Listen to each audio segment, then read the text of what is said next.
Bada bing, bada boo. The guy in the bright red tomato Hawaiian shirt and a 20-foot-long shipping container filled with cocaine are probably headed to this same exact place. It's a place called Port Miami. Welcome to this tiny floating piece of land in Miami, Florida, where half of it is like a giant international airport, but instead of airplanes, you have megaliners, cruise ships, ushering passengers on and off their cruises, making sure that they go through security, immigrations, customs. And then on the other side, you've got massive ships filled with shipping containers, sometimes, a lot of times, millions of dollars of illicit drugs being smuggled into South Florida, to the point where the vice admiral of the Coast Guard based in Miami has stated in public messages to the cartels, "We own the sea, not you. We will find you. We will hunt you before you harm anyone on our shores." That, coupled with the fact that it is one of the many busiest shipping ports in the United States, it's not going to be the most shocking thing when you see FBI agents, federal agents in Port Miami. I mean, they've also nicknamed Port Miami the cruise capital of the world. In 2025, the Port Miami saw, I believe, close to 8.6 million cruise passengers coming in and out of the port. It is one of the few cruise terminals that can handle multiple mega ships at once. I think they can accommodate 12 vessels at once, which sounds not like a lot, right? But then you realize that these mega cruise ships are essentially skyscrapers. Lay them down on their side, and there's just 12 skyscrapers from New York City lined up in the water, taking you out to an all-you-can-eat buffet out on the deep sea. And it's really cutthroat. They have something called the turnaround day. It's when a cruise ship disembarks one set of passengers, restocks, and embarks a new set of passengers within the span of 8 to 12 hours. And then sometimes out of the 12 megaliner spots that they have open, there could be like half of them that are doing a disembark day. So you've got 8 to 12 hours to get everybody off the ship. That alone can take 3 to 5 hours. Each ship, some of these big ones, they have 4,000 people on there, 4,000 passengers. That's not including crew. Wow. There would be about 70 to 80 massive truck trailers pulled up to the terminal to deliver provisions for the next trip. Sometimes you see like 30,000 pounds of just meat going into one ship. Near the end of November this year, there was one point where 10 ships were docked simultaneously, and they had more than 320 trucks coming in to help restock supplies for these cruise ships. But because of how many cruises take place daily and just the sheer logistics of being out in the water with as many good backup plans as a major corporation would have, which is never a lot of things go wrong on a cruise. And a lot of the times, it's the cruise's fault. And that's like a very bold statement. It's merely an opinion. And by cruise, I don't mean the crew. I mean the corporation, like the poop cruise. The Carnival cruise takes off. It's the Carnival Triumph, and it's a 4,100 passenger type ship. So there's a lot of people on board. This is their vacation. A fire breaks out in the mechanical room. All electrical systems are down, which means no Wi-Fi, no entertainment, no AC, no filtered air pumping through generously, no heater. But the most prevalent malfunction is the fact that there are no working toilets anywhere on the ship. Passengers' toilets are just buckets at this point until they start overflowing. This is the one that happened like last year or the year before? Yeah, a few years ago. There was a documentary that was released on Netflix. Right, yes. okay. So, I mean, they turned from poop buckets to just poop fountains. Poop fecal matter spraying into the staterooms, into the hallways, everywhere. It was likened to fecal lasagna floating on open seas. There's much more to the entire story with Carnival Triumph and Carnival trying to suppress the media attention. The cruise actually knowingly sailed past a fuel leak, which probably should have alerted them to something being wrong with the vessel. The whole poop cleanup itself cost $115 million. What? So if you're ever on Carnival Sunrise, just know that's the poop cruise. Dang. They renamed it, yeah. But it does make sense because I believe the vessel is itself worth closer to $650 million. Whoa. I mean, these are massive ships. And although, I mean, I would say that these are the most common occurrences. I will say that whenever a crime or a missing person on a cruise ship happens, it does make headlines for weeks. But it doesn't occur as often as I guess we are inclined to believe. I mean, usually it's some minuscule variation of a poop cruise. Like typically these are the mishaps on cruises. It's like a small backup toilet that's not flushing well, or there's some sort of malfunction and it inconvenienced a small group of people in a small way, or a drunken fight where everybody is still physically okay, but it was a fiasco. But we also talked about a few cases, right? That people just gone missing on the cruise. I will say that a lot of people do die on cruises every year. And a lot of that has to do with the fact that cruises are a preferred form of vacation for elderly people. So a lot of them will pass away on board. But it's not anything sinister or nefarious. And it's not like a shocking number. Yeah. But I'm still inclined not to go on a cruise just because I get a little freaked out. But it doesn't happen as regularly as we are conditioned to believe. But it does happen. November 8th, 2025, a small group of people at Port Miami, they see this small SUV drive up to the Carnival Horizon cruise ship that just docked. The SUV, in comparison to the cruise ship, looks like a tiny little ant, but I feel like the SUV is scarier because it just thick letters on the side of the car. It reads Miami-Dade County Medical Examiner, not ambulance, medical examiner.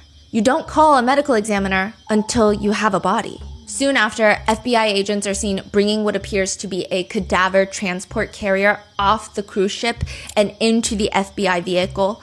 Immediately, people online are trying to piece together what happened, and two things start popping up. One, it's stated that just the day before, while still out at sea, while they're still sailing back to Port Miami, Carnival issued letters to passengers in a specific deck in a specific hallway of staterooms. So if you're staying on this level, on this floor, in this hallway, you're getting a letter on your door.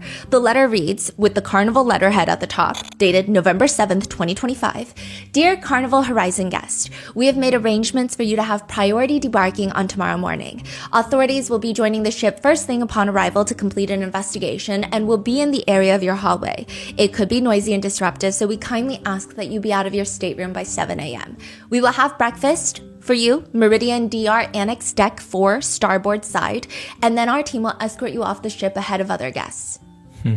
Doesn't really sound, it sounds urgent because an investigation, you get priority disembarking. what could be going on? And then you couple it with another TikTok that starts circulating of a woman who is staying in that same exact deck, same exact hallway, and she says that she found out that someone was dead in the hallway. She starts off the video by describing her experience on the cruise ship thus far, and she's been having back-to-back nightmares, which is not the point, but she's just saying it's just been a weird trip. She's on the same cruise, Carnival Horizon, and she says, we woke up and they're talking about somebody got killed on my floor, the 8th floor, down the hall. So somebody got murdered on the cruise ship. There's security standing in front of the door. The body is still in the room. The body won't be off until tomorrow.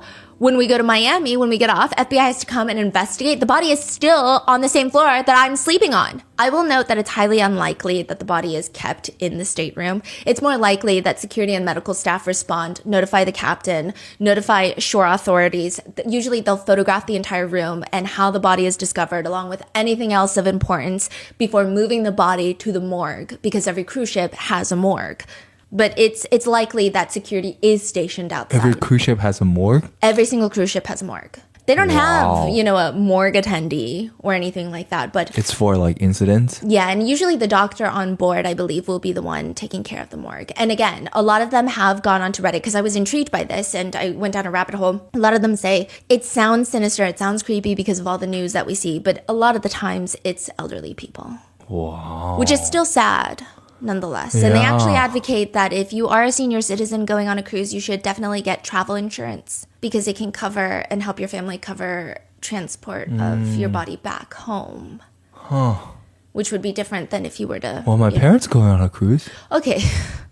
Yeah. Wow. Interesting. Yeah, every cruise ship does have a morgue. And so it's very likely that the body was placed in the morgue and there is security stationed outside the room to make sure nobody tampers with a potential open crime scene. Now, the TikToker says at one point, her sister had heard someone screaming for help. And then they find out that someone has potentially been killed on the same floor that they're on. She's understandably very freaked out. She says that she's not even going to leave her room for the rest of the 24 hours. And she's just going to keep her sisters nearby just in case. She doesn't know what's going on. So you have someone on TikTok claiming that someone was potentially killed on their floor, an alleged carnival letter issued to passengers of that floor advising them that they're going to disembark earlier than the others. Then you have federal agents showing up to the vessel once it's docked, along with the Miami-Dade County medical examiner. What the hell happened on the Carnival Horizon cruise ship? Just 24 hours before docking, a room attendant had walked into one of the staterooms. A lot of people will call them like maids, housekeepers, room attendant. And there were 3 teenagers staying in this specific room together. You have 18-year-old Anna Kepner. You have her 14-year-old half-brother. So they have the same dad. And then you have her 16-year-old stepbrother. They have no blood relations. Okay, so the stepbrother's mom just married Anna's dad. Got it. Okay. The rest of their family are also on the cruise. They have 2 other rooms on the ship. And it was supposed to be this blended family cruise ship. They wanted to make it an annual thing. And then, November 7th, 2025, Anna is found by the room attendant under the mattress, wrapped in a blanket and covered with life jackets. She had been killed. And the main suspect so far, it appears, might be her 16-year-old stepbrother. And her dad, her stepmom, they're all just being very suspicious. This is the current ongoing case of Anna Kepner and how every single adult in her life is being oddly weird about her murder on this cruise ship.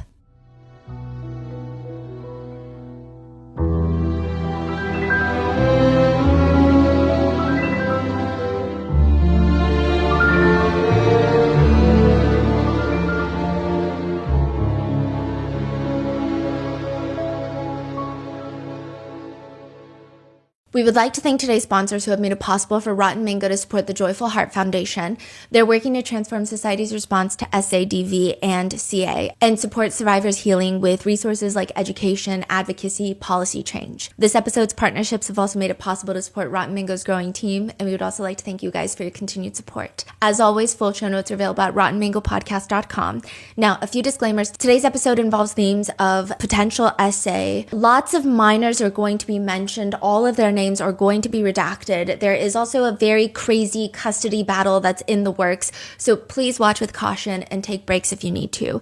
Today's episode is also currently ongoing. I'm sure many of you guys have been following the news, the updates, the investigations. So this is going to be everything we know up until the release date of this episode. For updates past that, you can probably look for a pinned comment. I'm going to try to follow up as quickly as we get more developing news. No one has been found guilty in a court of law as of right now. I mean, these are all just allegations being shared by the police, the news, the media, and then some of them by the parents themselves. So with that in mind, let's get started. May 6, 2025, a message is sent from a woman named Chantel Kepner. Chantel is very important. Chantel is the stepbrother's mom. Chantel. She's the stepmom. Chantel the stepmom. Was Chantel on the ship? Yes, Chantel was on the ship. So this is 6 months before they get on the boat. Okay. Chantel is texting her ex-husband, Thomas. And there's going to be a lot of names, but I'm going to try to make it clear. Thomas, the ex-husband. Now, this text message reads, "Good afternoon. I wanted to give you a heads up that we have a family trip planned from November 2nd to November 8th. We'll be going on a cruise that departs from Miami and stops in Jamaica, Grand Cayman, and Mexico before returning to Miami. In order to move forward with the necessary travel documents, could you please send me your current mailing address so that I can send you the passport forms that need to be signed? And I'll include a prepaid envelope for returning them. Thanks in advance, Chantel." Chantel and her ex-husband, Thomas, they share 2 kids together. A 16-year-old son, the stepbrother, and a 9-year-old daughter. She's going to take them both on this cruise. And she wants permission because, that's how custody works. About a month later, the ex-husband, Thomas, he's still not sent the forms back. He just responds, "I'm not sure if I'm willing to sign the forms. I'm not okay with my kids going out of the country. Until we can find some common ground and set something up, I'm not okay with them leaving the state. Being that I have not talked to or seen my kids in so long, I will talk to my attorney and see what can be done. Maybe we can agree on something that benefits the kids having both parents in their lives." Chantel will take the kids on the trip anyway. And by the end of it, her 16-year-old son is going to be a suspect in the murder of Anna Kepner. Nearly 32 hours after Anna Kepner is murdered, Chantel is going to text her ex-husband once more. "I need you to call me. It's an emergency." There are apparently 5 main categories for cruise liners. You've got mainstream, premium, luxury, ultra luxury, and expedition, which expedition is essentially a cruise where you go through the Drake's Passage and end up in Antarctica or some other remote location. You're not really there for the all-inclusive buffets and the casinos. You're there for the thrill. You're there to jump out of a helicopter and see a penguin. Obviously, price point is going to be one of the main, if not the main thing about choosing which category of cruise liner you're going to end up on. So starting with ultra luxury, think Ritz-Carlton Yacht Collection, Seabourn, Silver Sea. It's intimate, perhaps only 200 to 750 guests on a boat. I imagine a much older demographic. I've actually heard of a lot of people who are like, I'm going to splurge and go on a honeymoon on one of these ultra luxury yacht trips, like the Ritz-Carlton. And by heard of people, I mean on Reddit. And they say that they regret it because you're just with a bunch of 60-year-old rich retirees and there's no fun. It's just a lot of fine dining. So that's the most expensive one. Yes, unless you're chartering a yacht, which is not really a cruise at that point. How much are those? Do you know? Yeah, so it really depends on how long you're going to be there. What's interesting about the ultra luxury trips is they never start and end in the same place. So you have to think about travel accommodations from the start position to the end position. That's weird. For example, Seabourn, 8-day trip in Japan, and then it ends in Hong Kong. Huh. Yeah. You have to fly back. You have to fly to Japan, and then you might not leave the same day, so then you gotta find accommodations, and then you have to find a flight from Hong Kong back to wherever you live. It's kind of weird. But for that, it depends on the room, $3,500 to $10,000 a person for an 8-day trip. The Ritz-Carlton is even worse, starting at $11,000 to $12,000 a person for a similar trip. And then a small step down from that would be luxury and small yacht cruises. Oceania, Viking Ocean, Windstar. Again, much smaller ships in general, a huge focus still on the food. Lots of focus on fine dining. These are the types of boats that are going to be like, we have a Michelin star chef on board. A lot of companies in this tier are going to try to market the experience as almost like being on your own private yacht. It's very private. Some of these cruise liners, it's a 1-to-1 staff ratio, staff to passenger ratio. Then you have the next step down, premium cruise liners, Princess, Holland America, Celebrity Cruises, Virgin Voyages, which please don't book Virgin Voyages unless, okay, so no, you can, but you should know that from my extensive Reddit researching that I've done as someone who has never been on a cruise, Virgin Voyages has become swingers paradise. It's an adults only cruise line.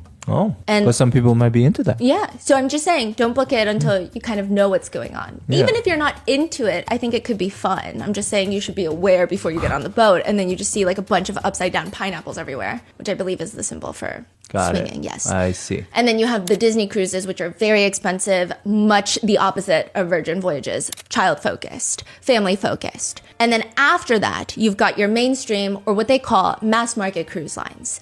And these are your Royal Caribbeans, your Carnivals, and each company has a different energy.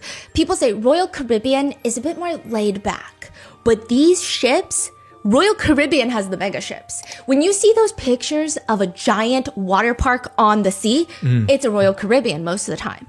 When you see ice skating rinks in a ship, that's Royal Caribbean. Think about entire Six Flags amusement parks on a boat type of feeling. However, that's the most fun you're gonna get out of Royal Caribbean. The parties are not gonna be as fun. The casinos are not as hyped. So you're gonna really focus a lot on going down the water slide nonstop for 8 days straight. That's the point of the Royal Caribbean. Now, Carnival is a lot more social oriented. And by that I mean, it's just a party on water. People say Carnival is like going back to a frat party, but being out at sea. And it's very family friendly. The Carnival Horizon, perhaps not as, amenity focused as any other Royal Caribbean ship. It still has a whole water park. Smaller. IMAX theaters, they've got Family Feud live, they have other live performances, and this specific trip, the Carnival Horizon, so the Horizon is the ship name, is going to set sail from Port Miami, November 2nd. It's going to be at sea for 6 nights, going to Jamaica, Grand Cayman, Mexico, before finally returning back to Port Miami. All in all, 6 days at sea. I believe 2 of those are sea days. So you have port days and sea days. Port days is like when you're docked at the port in Mexico and everyone can get off the ship. They have activities activities planned by the cruise ship that you can purchase, or you can do your own thing in Mexico. But you have to make it back on time to the cruise ship or they will leave. They're so cutthroat about this. They don't care if you're a 5-year-old child, they will leave you. So you've got your sea days, you've got your port days. And it appears the very first day at sea is the infamous sail away party. This is like the most anticipated part of the Carnival Horizon. You have everyone on deck. There is a DJ, there's entertainment, everybody's dancing, everybody's singing, and there is a passenger who takes a video of everyone doing the Cupid Shuffle. And it pans around the deck and you see a teenage girl in a white shirt, black shorts, doing the Cupid Shuffle. This is not really a magnificent video. It's not spectacularly filmed. It's not the most engaging. It's not something that would typically go viral on social media. But it does because you see Anna Kepner dancing, and you see her grandma in pink standing nearby, and by all accounts, it seems like Anna is very much enjoying her time with her grandparents on this ship. One comment reads, "Sweet baby, just having fun with her grandparents." Who were all on the ship besides the 3 kids? Yeah, okay, so we're gonna get into that. Okay. I do need to give you a quick rundown on the family background. 18-year-old Anna's biological parents are Chris Kepner. This is her dad. Anna's dad is Chris Kepner, and this woman named Heather. Heather does not live in Florida with Anna. She does not live in Florida with anybody. She apparently has very little, if any, contact with Anna, and there's quite a contentious relationship between the two. More on that later, but Anna's biological mom is a woman named Heather that lives in Oklahoma. Anna never really sees her. Anna doesn't really interact with her. In fact, Anna seems to have a lot of resentment towards her mom. So she mainly lives with her dad, Chris Kepner. And when Anna is 3 years old, her dad, Chris Kepner, remarries a woman named Tabitha. So this is Anna's first stepmom, is Tabitha. This part is also contentious, but it's been alleged that Chris cheated on Heather, Anna's biological mom, with their babysitter, Tabitha. To add fuel to that theory, I suppose, is the fact that Chris and Tabitha get married, and they do have a very substantial age gap. And so now Heather moves to Oklahoma. She leaves her biological daughter, Anna, moves to Oklahoma. Anna has a new stepmom. Tabitha then gives birth to Anna's first sibling, half sibling. This is September of 2011, which means Tabitha was very pregnant when she married Chris, actually. Wow. That's Anna's first half sibling. Then 6 years later, Tabitha and Chris have another child, a baby girl this time. So just another recap. Chris and Heather have Anna. They divorce. Chris marries Tabitha. They have a son. They have a daughter. 2 wives, 3 kids though, so far. Then Chris and Tabitha have a pretty nasty divorce where Tabitha gets primary custody of the 2 minor children, but not Anna. She's been Anna's stepmom since Anna was 3 to 16 years old, but she can't get custody of Anna, and Anna's, gonna turn 18 soon, turn into an adult soon. And then Chris remarries another woman named Chantel. Now, Chantel has 3 kids of her own from a previous marriage to Thomas. So these are going to be Anna's step-siblings. She's got an 18-year-old son named Andrew. Andrew is going to be very important later, but he's not on this cruise ship. I don't even think that Andrew and Anna really interacted much because Andrew stayed with his dad. So 18-year-old Andrew stays with Thomas. Chantel brings 2 minor children into this relationship. Her 16-year-old son, the main suspect so far, and then her 9-year-old daughter. Got it. Okay. So they get married. So this is where the custody gets a little bit complicated. Okay, I'm just going to give you an overview of all the children, and this is going to be organized in relation to when the children come into Anna's life. You have 18-year-old Anna, her 14-year-old half-brother from Tabitha, her 10-year-old half-sister from Tabitha, and now from Chantel, with no biological relation, she has her 18-year-old stepbrother Andrew, her 16-year-old stepbrother, and her 9-year-old stepsister. And just to clarify, not all of them live in the same house. When you're talking about who lives in the same house, you've got Chris Kepner, the dad, Chantel, the new stepmom. And because remember, Tabitha gets custody of the 2 minor kids, Chris just has Anna full-time. And then Chantel, 18-year-old Andrew, is with her ex, so she's got 2 minor kids. The stepson and the stepdaughter. 16-year-old, 9-year-old. So it's the 3 of them living under one roof. Got the it. 3 kids. But it's a 3-bedroom house. Chris and Chantel, they get a room. Chantel's 16-year-old son gets a room. And Chantel's 9-year-old daughter gets a room. So that's 3 for 3. And 18-year-old Anna is left sleeping in the dining room. She has partitioned it off a little bit to make it a little bit cozier, but it is a dining room at the end of the day. I thought it was going to be more of a dining room room. Like, you know how if it's sectioned off with walls on each side and maybe there's an opening into the kitchen? But no, it's like right next to the kitchen. It's more so like a breakfast nook. So in another TikTok, you know, you see bits of this dining room setup, but you have a lot of TikToks that Anna had posted where it does seem like, and this is obviously speculation, but it does appear that perhaps Anna really was excited to get out of the house soon. She was set to graduate high school in May of 2026. So she's 6 months away from graduating. She wants to enlist in the Navy. She's already taken a military enlistment test. She wants to join the Navy, become a K-9 officer. And there seems to be a lot of tension. I don't know who the tension is directed towards. There are some reports that she didn't like her new stepmom, Chantel, that she was complaining like, these are essentially strangers that moved into our house. I don't know these people. And now I just have to act like she's my new stepmom. There is that sort of energy. That's a report somewhere. Yeah, that is like a basically hearsay report. Okay. And then there are TikToks that she herself has posted where she expresses a lot of disappointment towards her biological mom for not being in her life and towards ex-boyfriends, but also just life in general. In one TikTok, it's just a photo slide of 3 pictures. And the first one says, a glow stick has to break before it can glow. You swipe. So I broke, swipe, and now I'm wondering if I'll ever be able to glow again. Another one with the caption reads, having a good heart will only get you hurt in this generation. So it seems like Anna's going through a lot. Some people categorize it as teenage angst, but I will say, I think the people around her, the adults in her life, are pretty shit people. And that's not an implication of guilt. I personally think that they're not great. Really? Yeah.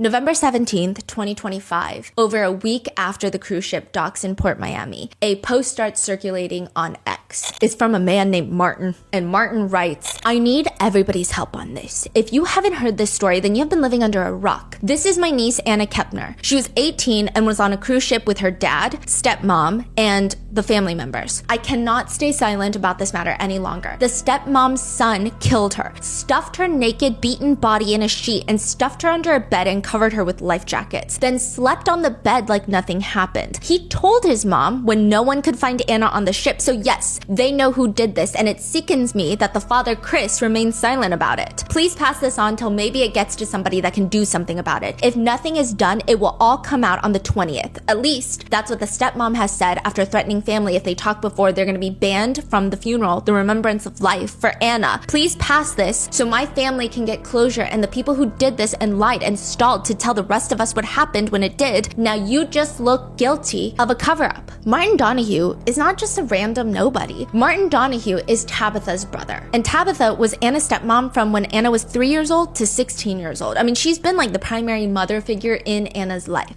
I couldn't find any post of Anna talking about her stepmom specifically or what their relationship was like, but it seems like nothing alarming or contentious about it. I mean, they share half-siblings. Anna shares half-siblings that are Tabitha's kids, and she loves her half-siblings. So it seems like they had a healthy relationship, and this is Tabitha's brother saying something's going on, my niece was killed, and her own biological father is being silent about it. At this point, isn't the police investigating? Yes. So what is he, I think right when the cruise ship docked and FBI showed up to the ship, a lot of Anna's close immediate family members, they were posting like very vague statements of Anna's passing, just talking about how she will be remembered, how she was Anna Banana, how she was bubbly and wanted to be a K-9 officer and always loved Georgia Bulldogs and wanted to go to UGA. It was She's from Atlanta? No, so she's actually from Florida, but she want to go to huge UGA? Dogs fan, yeah, apparently.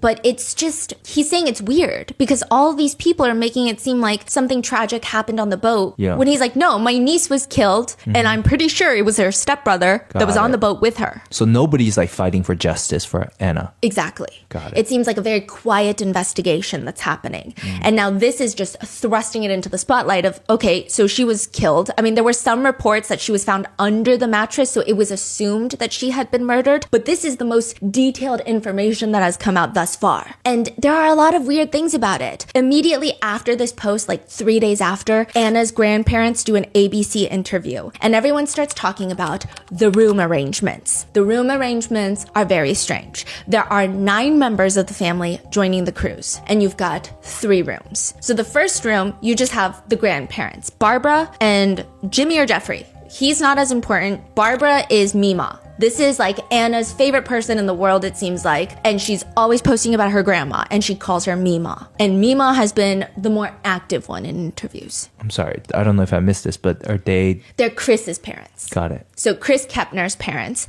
grandma and grandpa, are in one room. So that's 2 out of the 9 family members. Now there are 7 family members left. The second room, you've got Chris Kepner and Chantel. And then you have their 2 youngest daughters from separate marriages. So you've got Chris and Tabitha's 10-year-old daughter, and then you have Chantel and Thomas's 9-year-old daughter. Mm-hmm. So that's 4 of the 9. Now, there's only 3 family members left. You've got 18-year-old Anna, Chantel and Thomas's 16-year-old son, and Chris and Tabitha's 14-year-old son. So you've got Anna's 14-year-old half-brother and her 16-year-old stepbrother. The only child not included in the cruise is 18-year-old Andrew from Chantel's previous marriage, who stays with his dad. Got it. But everybody else is on this cruise. Mm-hmm. So people didn't like this room setup, or? Yeah, people do not like this room setup. It's a weird... Okay, I mean, when you do look into the room, it's not like they're sharing beds. Mm-hmm. The room seems like it has 1 bed on the ground and then 2 bunk beds on top. So these cruise ships, they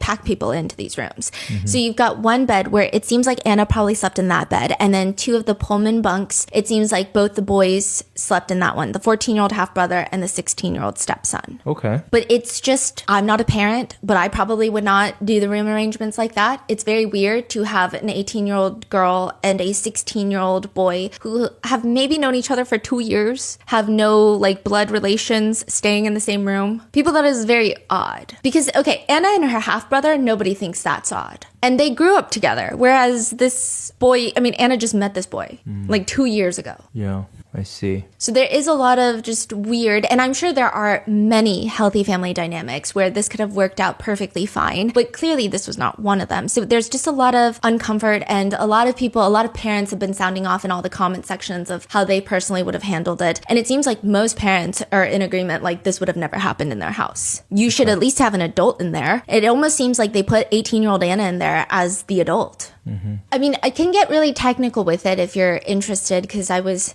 even trying to take a poll of what a lot of parents in the comments were saying. So the first one was, a lot of people thought either Anna should have been placed with her grandparents. But then the problem that the Kepners would have had is that you can't put a 16-year-old and a 14-year-old boy in one room. You need to have some sort of adult. Mm-hmm. So it seems like a irresponsible choice from the adults involved. So it seems like the best solution would have been Anna to be with her grandparents, and then they should have figured something out with the 2 teenage boys. And then the second option would have been that Anna gets her own room, and then maybe the boys are with the grandparents. And then the third option that I saw pulled a lot was like, if you're taking 9 people on a cruise and you're budgeting, you just have to split up. So they were saying you should put Chris Kepner, the dad, with the 2 boys, and then you should put Chantel with the 2 young girls, maybe Anna, and then the grandparents can get their own room. But it just seems like maybe Chris and Chantel were very selfish about the room organization. It was just a weird room organization. No parent really thinks that this was okay. I see. Yeah, I think the only parents I see in the comments that are saying, oh, this is perfectly fine, they seem to be from a much older generation. I don't know how that affects it, but it's very interesting. Now, even Anna's own grandma states to ABC, whatever happened in that room, the only person responsible is the person that was in the room with Anna. According to Anna's death certificate, Anna Kepner died by mechanical asphyxia by another person. It has been widely reported that she appears to have been held in a bar hold, and this is even reported by her grandmother. This is her theory and hypothesis of how Anna was killed. You take the elbow like this. They said when they took her body to the medical examiner's office, it was in perfect condition. There were reportedly bruises on the side of Anna's neck. And a bar hold, if you're unfamiliar, is when someone wraps and holds your neck in the crook of their elbow. Anna's grandparents are stating that she was not found beaten. There were bruises on her neck from the asphyxiation, but it's not like Martin Donahue's ex post where it says that she was beaten up. There was evidence of SA and all of these other things. Anna's family is refuting that. They're saying, actually, no, there was no signs of drugs or alcohol in her system. There was no signs of SA, but yes, she was killed, basically. So it doesn't show she had been essayed on the certificate. The death certificate does not show, but this is not her autopsy. I see. Right. You're right. Anna's grandparents, who she's been really close with, I mean, they might have been some of Anna's favorite people in the entire world, and more on that later, but they do an interview with ABC, like I said, days after Martin Donahue's social media post. And the grandma says, she was found concealed under the bed. I was told that she pulled back the mattress and found Anna. The FBI contacted my son and family and told us her cause of death was asphyxiation. They said when they took her body to the medical examiner's office, it was in perfect condition. Anna's grandparents further tell ABC News that there were no signs of SA, drugs, or alcohol. And as for the social media conversation of the stepbrother, the 16-year-old stepbrother being the suspects, Anna's grandparents say, he was in a room with her. He was the only one seen coming and going. So I can't accuse him because I don't know what happened in that room. But the summation would be that he did something. Anna's grandma, Barbara, says that she actually sat in on the 16-year-old stepbrother talking to the FBI agents. And he told the FBI agents he doesn't remember what happened. And here's where it gets so weird. Anna is Barbara's biological grandchild. She's known Anna since she was born. And the 16-year-old stepbrother probably entered grandma's life 2-3 years ago, max. But grandma believes the 16-year-old stepbrother that he doesn't remember anything that's happened. She believes him. She says he was an emotional mess. He couldn't even speak. He couldn't believe what had happened. She says about their relationship, they were just like brother and sister. He was a good student, played soccer, very quiet young man. He had demons, I think, in his past that he was trying to deal with those. She ends the interview with a statement. I hope that we can heal. Whatever happened in that room, the only person responsible is the person that was in the room with Anna. Why she keep saying that? Yeah. I mean, but she says she believes that the brother doesn't know what's going on. What? Yeah. Now, as for what justice looks like for her, because she's asked that, she says, whatever the law says. I'm not going to advocate for anything more or anything less, and that will be for the courts to decide. A lot of netizens find it odd that the grandparents sound like they have so much sympathy for this 16-year-old boy that they probably hardly know, and maybe we are just evil, sick people, and we would want this 16-year-old to be arrested. But it doesn't even just seem like, oh, well, he's 16, so we should take that into consideration, but we still need absolute justice for my granddaughter. I want to know exactly what happened and why it happened and how it happened. I want to know everything, and I want to make sure that society is protected from this child who could maybe be charged as an adult. It's not that energy. It's kind of weird. It's just very calm. It's almost like they're both her grandchildren by blood. Yeah. But you've only known one of them for like 2 years. And you also say things like he's had demons in his past that he was working through, but you also believe that he doesn't remember anything. It's just odd. She didn't say what demon? No. Okay. And then also she's like, he played soccer. He was a quiet kid. I don't know what that has to do with anything. And so netizen comments are reading, they failed her too. Quote, I would be voicing negatively more about the person that killed my granddaughter. I wouldn't be saying he played soccer and he was a quiet and good kid and blah, blah, blah. Another comment reads, anybody else creeped out by this entire family? Another comment reads, he had demons in his past that he was dealing with? Why on earth would he be allowed in the same room with Anna, a teenage girl who in reality was not related to him except through marriage of her dad? What a shame for Anna. God bless her soul. Okay, so I guess my question is, Yes. There were two other people, the 16-year-old stepbrother and the 14-year-old brother. There's a hearsay statement, if you will, but he was not in the room at the time. Anna's grandmother ultimately states, I can't accuse him because I don't know what happened in that room, but I believe to him that is his truth. He was an emotional mess. He couldn't even speak. He couldn't believe what had happened. To which people are commenting along the lines of, he couldn't even speak because he was traumatized or because he was exercising his right to remain silent. People also don't like the fact that the grandparents intentionally describe them as being just like brother and sister, which people are saying to say that almost indicates that they were not just like brother and sister, not indicating that something nefarious was happening, but like it's a very odd thing to say. Rather than something generic like they got along well. They were adjusting well to being a blended family. They shared the same sense of humor. Chantel, the stepbrother's mom, later in a slightly unrelated court hearing, she does confirm that the FBI they believe that her 16-year-old son is a suspect in Anna's murder. What does unrelated court hearing mean? Okay, we're going to get into this whole court hearing in a second, but Chantel and Thomas Hudson have 3 kids together. Yes. Andrew, 18-year-old Andrew, is with Thomas Hudson. Chantel had 16-year-old son and 9-year-old daughter in her care. After the cruise, 16-year-old son is sent to a third party to stay with them. 9-year-old daughter is still with Chantel. Thomas Hudson does an emergency court filing for custody over the 9-year-old daughter. He's like, oh, no, like your stepdaughter died on this cruise ship that I didn't want you guys to go on.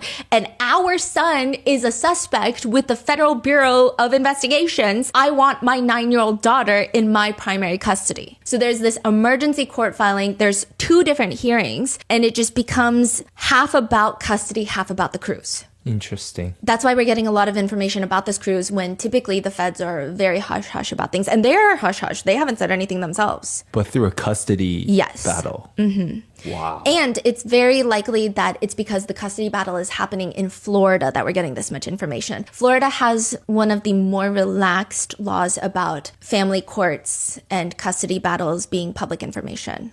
So states have like different regulations for that, but Florida is a little bit more open. Wow. But it's in this custody hearing after the cruise ship that Chantel is like, I mean, the 3 of them, Anna, my 16-year-old son, and Anna's 14-year-old half-brother, they're like the 3 amigos. That's literally her words. 3 amigos. They're best friends. Did they all get along? Yeah, the 3 of them are like the 3 amigos. They're best friends.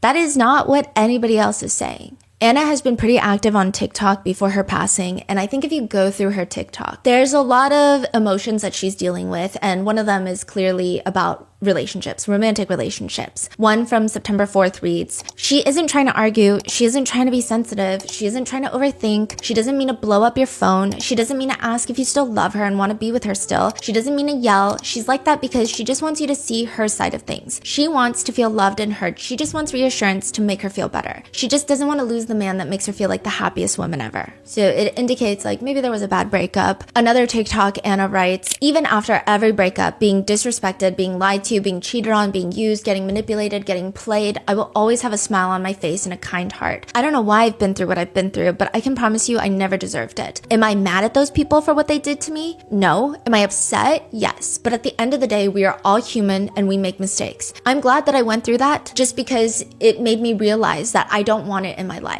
At the end of the day, I pray that one day y'all will learn what y'all did was wrong and don't do it anymore to anyone else because no one deserves to be treated like that. So this is from like a month before the cruise. However, we don't know which ex this is about or if it's just like general life experience. So are you saying the 16-year-old, the name is still redacted? Like people are not reporting on him? It seems like everybody who is looking into the case knows the name of all So the you're kids. just choosing not to say it until there's like official... Yeah. Just because it seems from Chantel, it seems that he is a suspect in Anna's murder, but until there are charges and until we know legally if he's being charged as an adult, this is not like a moral decision on my part. I do think that if he is guilty of killing someone, I mean, I think it's fine to use his name, but I think just to be safe, yes. Got it. Even Anna's ex-boyfriend's dad, so this is now Josh's dad, has come forward to state, the stepbrother was obsessed with Anna and not in a good way. He says when my son, Josh, and Anna were dating, one time Josh came home and was like, listen, I tried to talk to Chris Kepner, Anna's dad, about how the stepbrother is a creep, and he just wouldn't listen to me. I don't know how true this is. Wow. This is, just an allegation at this point. And they mentioned that Anna was always terrified of the stepbrother because he carried around a big knife. Wow. Now, these are more allegations, and we don't know, but the half-brother of Anna, so this is the 14-year-old that was also in the room, he apparently told Anna's ex-boyfriend later, after the cruise, that the night that Anna was killed, he had gone to the room after dinner, he had gotten changed, and he wanted to go outside to take pictures. So he leaves, he comes back, and the door is locked. So he's trying to come back to sleep for the night. He's not allowed in, but he hears screaming and what sounds like maybe a chair being thrown inside the room is the report. We don't know if this is true. You heard him yelling at her, like in a harmful way, of like, shut the hell up and stuff like that.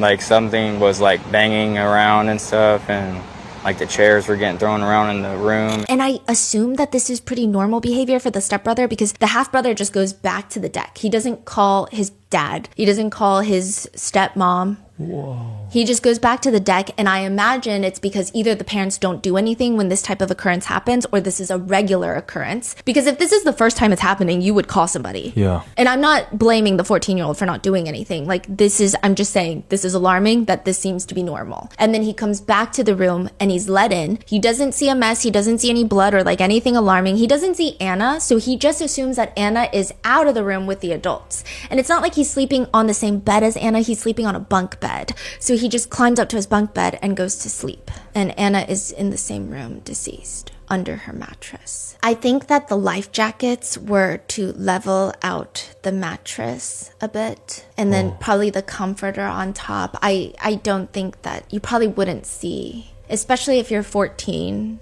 And I don't even know if a regular adult had opened the door, if they just glanced in, if they would be able to notice something would be amiss. It seems like the room attendant was trying to make the bed. So that's how it was discovered. Yeah, I don't think it was just like I opened the door and the room attendant is like, oh, I see something, a lump under the bed. I think she was probably trying to make the bed. So I imagine the life jackets were used to level out the mattress. So this is like the next morning, they were out like having breakfast and someone was cleaning the room. Exactly. Wow. So he doesn't realize until the next morning that his sister is missing. If you are a parent on a cruise, you have a few very important, pertinent jobs. You make sure that your kid gets back on the boat after they leave the port. You make sure you know where your kids are and that they're safe at any given time. And let's throw in a third one. You make sure that they take their meds. Concerta and clonidine is a pretty commonly prescribed combination. So Concerta is typically prescribed for ADHD. It's kind of like, I guess, more typically Vyvanse, Adderall are common names. It's not the same drug. It's different, but it's in that family. And clonidine is for insomnia. So Concerta is like Adderall. It's a stimulant for ADHD. A lot of people report that it's less of a huge up and down. So I know if you've taken Adderall before, you're probably like, oh my gosh, okay, this kid is on Adderall. It could be a little dangerous, but it's not like Adderall, it seems, where the crashes are big. It seems a little bit more of a plateau, but it does keep you up because it's a stimulant. It increases dopamine and norepinephrine in the brain. And of course, this interacts with each person differently. And clonidine can be prescribed for a lot of things, including insomnia, which can help with the Concerta. So you've got this stimulant in the morning for ADHD, and then you probably take clonidine at night so that you can kind of release that anxiety and get to bed. And obviously, these medications are going to react vastly different from every single person that takes it. But clonidine can be prescribed for a lot of different things. For insomnia, which can be caused by Concerta, the stimulant. It can also help with sleep, irritability, aggression, sometimes even for tics. So I know a lot of people with Tourette's will take it, or emotional dysregulation, or even hyperarousal. I would say any sort of stimulant and combination of stimulant and relaxers should not be something that you just take when you remember it. I'm not a pharmacist, my sister is a pharmacist, and Anna's 16-year-old stepbrother is diagnosed with ADHD. And so he takes that Concerta, 1 pill a day every single morning. And then he takes the clonidine, a pill a night for insomnia every single night. This has been, it's seemingly his medication regimen for 3 to 4 years, it seems. Chantel says that during the cruise, she was the one that held on to his medications. Did you hold on to the medications? Yes. Which makes sense. So every single morning, she gives him that Concerta, the stimulant for the ADHD. And then at night, she gives him the clonidine so that he can go to sleep, so that he can emotionally regulate, so that this can relax him. It'll help with his irritability, except the last 2 nights. So the night of Anna's death and the night before, she forgets to give him the insomnia medication. Did you make sure he took his medications every day? He took his morning pill every day, and he missed 2 doses of his clonidine at night. How did we find out about that? The court hearing for the emergency custody battle. She says the night before Anna's death, he had fallen asleep before needing his medication. And what do you mean he missed the doses? What happened there? He went to bed before he got it. He was already asleep. So he was already asleep. Now, a lot of doctors, I did look into it, they do advise that you don't wake up your sleeping child to give them the clonidine, but you could probably give it to them the next morning, or you can just make sure that they don't skip another dosage. Then the next night, the night of Anna's murder, she states that she fell asleep before giving him his medications. Which again, clonidine is not something you just miss. It's not a take as needed type of prescription. If he already fell asleep, that's fine. And I don't know how frequently you can let that happen. But this is, you need typically, it's not even just a take it once a day. Typically, it's a daily medication that you take at the same time every day. You set an alarm on your phone type of medication. Medical guidelines for the drug read, do not stop taking clonidine suddenly. It must be tapered gradually over days to weeks to avoid dangerous blood pressure spikes and withdrawal. And even if you are to miss more than one dose in a row, you are instructed to call your doctor immediately because you're at risk of withdrawal symptoms. It does a lot of things to your blood pressure. You may need to restart on a lower dose and then work your way back up to your normal dose, then just going back at it to avoid cardiovascular and behavioral problems. But Chantal is like, I just fell asleep. And I don't want to speculate, but I do imagine that if the 16-year-old stepbrother is eventually arrested and charged for Anna's murder, and potentially there is a trial where he is even tried as an adult, I would imagine that it's highly likely that the defense attorneys would use this as some sort of argument. Because with clonidine withdrawal, you're expected to feel high rates of irritability. Your behavioral issues are going to be exacerbated. It's just not going to be a good time. Just like any drug withdrawal, it's not going to be a good time. Does that mean that you're not in the right state of mind and that you are unable to think and make conscious decisions? Probably not, but it seems like something that they would probably use in this hypothetical situation. It's speculated, even by Anna's grandparents, that Anna was killed in that bar hole. And just to mention, even if someone is highly irritable, even if they are going through a drug withdrawal, and I don't know, I think everyone's biology is different, but to kill someone with a bar hold, you are holding on for a very long time. To give you an idea, one netizen explains, with no blood to the brain, you're looking at 10 to 20 seconds to pass out. But it would still take another 4 to 5 minutes for serious brain damage or even death. Notably, with these types of chokeholds, where you are physically restraining oxygen from entering a person's brain, consciousness will be regained pretty quickly as you let go. So let's say they fall unconscious after 30 seconds. If you let go, it's more likely that they're going to regain consciousness very quickly and not die. So it's very unlikely that you can choke someone for 30 seconds and then they die, unless there's some sort of pre-existing condition already there or other circumstances we don't know about. It's technically possible, but usually not. It's going to take like 5 minutes. Another interesting detail to note is everyone kind of gives this vibe that the 16-year-old boy is, some tabloid news articles have described him as having a baby face, as being a very meek, young-looking little boy. In an email from Chantal to her ex-husband, the stepbrother's dad, Thomas, she writes that their son wants to start doing jujitsu. So she's gonna look into that. I don't know if he started. And she also, in another text message thread, after she takes their kids to the hospital, Chantal informs her ex-husband that the stepbrother is now 5'8". And just to give you more, color to the whole picture, further messages show Chantal sends Thomas the 16-year-old son's report card. So she's sending Thomas both of the minors' report cards for the 16-year-old son and the 9-year-old girl. And Thomas responds, and we can't see the report card, it's just attachments. So these are screenshots. Okay.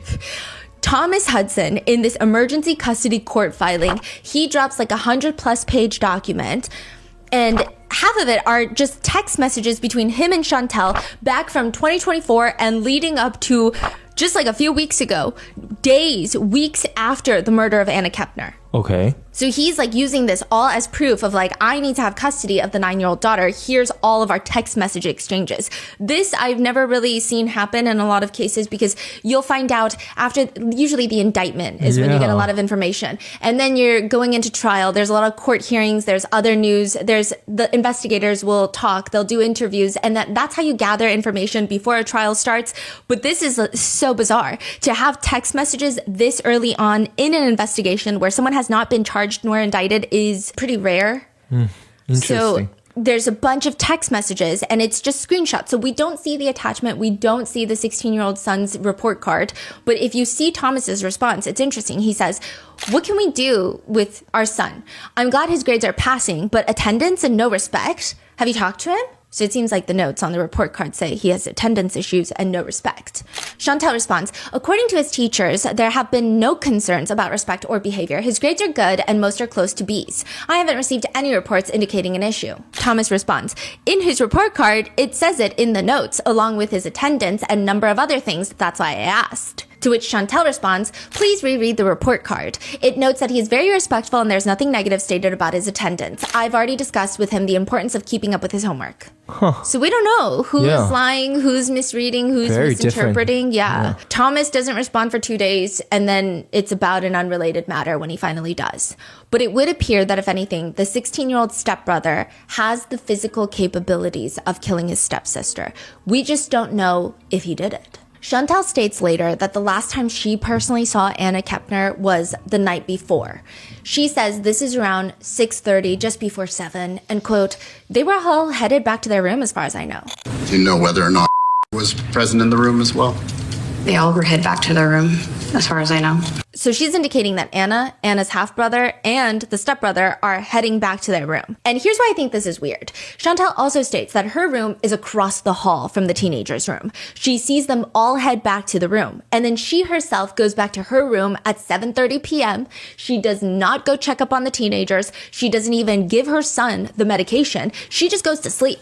And she doesn't hear any sort of screaming, any sort of tumbling noises, no chairs being thrown like the half-brother reported that he heard. Even the TikToker, her sister reported hearing screams of help, but Chantel doesn't hear anything. She just passes out for the night. Anna's grandparents have since come out to do their own interview, where Anna's grandma says, We had dinner. Anna wasn't feeling well. She just said, Mima, I think I'm going to go back to my room for a little bit. And she must have felt better because she got dressed up. She came down. We were playing in the casino. She didn't win anything. And she said, Mima, I love you guys. I'll see you later. And we never saw her again after that. So you got Chantel's story where she's saying, I saw my son, I saw Anna and her half-brother all go to the room together, and then I went to sleep. And then we have grandma saying, oh, at the dinner, Anna left because she wasn't feeling well. And then later, we saw Anna in the casino because Anna's 18, she can be in the casino, and she was just hanging out, and then she left before we did. That's the last time we saw. Both of those things could be true. None of those things could be true. It's just a little bit different. So did Anna go back alone because of her braces, or did they all go back together? We don't know. Anna's grandpa says the next morning after all of this, he's out there grabbing bingo cards. He's starting the morning with bingo cards. And he hears over the loudspeakers that there's a medical emergency in the stateroom that Anna is staying in. So he starts freaking out, and the rest of the family, they already seem to know that something isn't right because they're eating breakfast. Grandpa's not at breakfast, apparently. He's getting bingo cards. Everybody at breakfast is like, where is Anna? Where is Anna? And the half-brother is like, I don't know. I didn't see her when I went to sleep last night. Everyone's like, we haven't seen Anna. We haven't seen her when we woke up. The half-brother's like, I didn't see her when I woke up. I thought she was coming. I thought she was already out here somewhere. So they start freaking out and they start searching the boat for Anna, but they don't go back to the room to search for her. So it might be because maybe the half-brother had indicated he didn't see her that morning, so that makes sense to not search that. And I guess you might be more scared of other people on the boat, other strangers on the boat, like creepy, older predators on the boat perhaps, than someone in the room. So they start searching this boat. I don't know where they go, but they hear the emergency intercom for the medical emergency because the room attendant had gone into that room to make the bed and to clean up, and she finds Anna's body. So they all run back to the stateroom where the teenagers are staying, and that is where Anna is found. Anna's grandma says that she just keeps screaming. She says, I couldn't stop screaming. We don't know really anything else. We don't know the exact time that Anna got back to the room last night. We don't know the time that the stepbrother went back into the room. We don't know when Anna's half-brother went back into the room. We really don't know anything. But if Is there cameras? There are, and it seems like something, I imagine the kind of information will be easy for the FBI to determine and verify, but it's very odd that everybody's description is like a little bit different. Yeah. And again, they could all make sense and they could have all been true. Maybe we're just not getting it. Maybe it's not explained in a way where it feels as cohesive as it could be. And you said this, nobody has been arrested. And this happened like, what, weeks ago? November 7th. Months. Whoa. Yeah. Huh. There are speculations as to why. Like really crazy speculations. Big theories. Conspiracies. I would say, which we'll get into. Because you'll see once I read you more text messages, it's a little weirder. And the reason that we know so much about this investigation so far, because it probably would have been just radio silence up until this point, is because of the custody hearing. The 100+ page court filing that was done by Thomas Hudson against Chantel Hudson, and the fight for the 9-year-old girl that is right now in Chantel and Chris's care. And there's this very revealing text message inside of this entire document where Thomas Hudson last year had texted Chantel, "I kept my mouth shut when you told me that you can't jeopardize your marriage for helping your son." And it seems like they're referring to the 16-year-old boy, the 16-year-old son. What could that mean? I don't know. Jeopardize. What does he mean? That nobody knows. They have these very splotchy text message exchanges where they're talking about something very serious and then they won't talk to each other for a month and then they'll be messaging each other about something completely unrelated. Whether they have phone conversations to fill in the gaps, I don't know. Thomas Hudson alleges that he has not been allowed to have input in any of the minor children's lives, which has negatively impacted their kids. He states now the stepbrother is, quote, "The 16-year-old child is now a suspect in the death of the stepchild during the cruise." Then it continues on a later page, "The 16-year-old's future has been put in jeopardy because of the choices made by the respondent, Chantel." Thomas Hudson believes and states that now the youngest child, their daughter, is, quote, "at immediate risk of abuse, abandonment, or neglect." However, Chantel is arguing the opposite, that Thomas Hudson is a very bad person to place minor children in the care of, stating that the children themselves have been terrified of him since even beginning of 2024. Her attorneys argue at a recent hearing that at one point Thomas had trackers on the kids. He came to the minor children once yelling and screaming at them to get their ass out and come see him. Quote, "He arrived at the respondent's residence and started screaming and yelling to the other 2 minor children to get their ass out there to come and see him. He was very vulgar and rude with them. And so there was a natural fear that these children had about going there.